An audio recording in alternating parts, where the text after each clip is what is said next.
त्या जिंकल्या जातात स्वाभिमानासाठी, आत्मसन्मानासाठी. आणि अशीच एक लढाई म्हणजे भीमा कोरेगाव.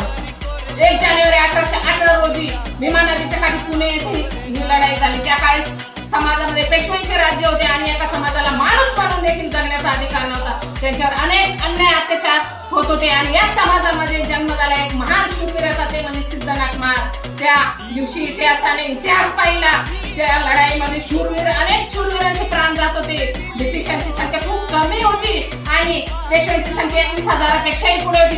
ब्रिटिश सैन्यामध्ये बहुसंख्य महासैनिक होते. मागे फिरत नव्हते, कारण त्यांना माहित होतं आपण आज मागे पावलं घेतले तर आपल्या येणाऱ्या पिढीला कधीच वर डोके करून आत्मसन्मानाने जगता येत नाही. अखेर शेवटी पेशव्यांची हार झाली आणि युद्ध जिंकण्यात आले. हा विजय केवळ एका सैनिकांचा नव्हता, एका लढाईचा नव्हता, तर हा विजय होता आत्मसन्मानाचा, स्वाभिमानाचा. आणि यांच्या स्मरणार्थ भीमा कोरेगाव येथे एक विजय स्तंभ रोवण्यात आला आणि त्या विजय स्तंभावर ज्यांनी ज्यांनी बलिदान दिले त्यांचे नाव सुवर्ण अक्षरात कोरण्यात आले. आजही लाखो सैनिक आणि तिथे जाऊन त्या महान सैनिकांना मानवंदन करतात.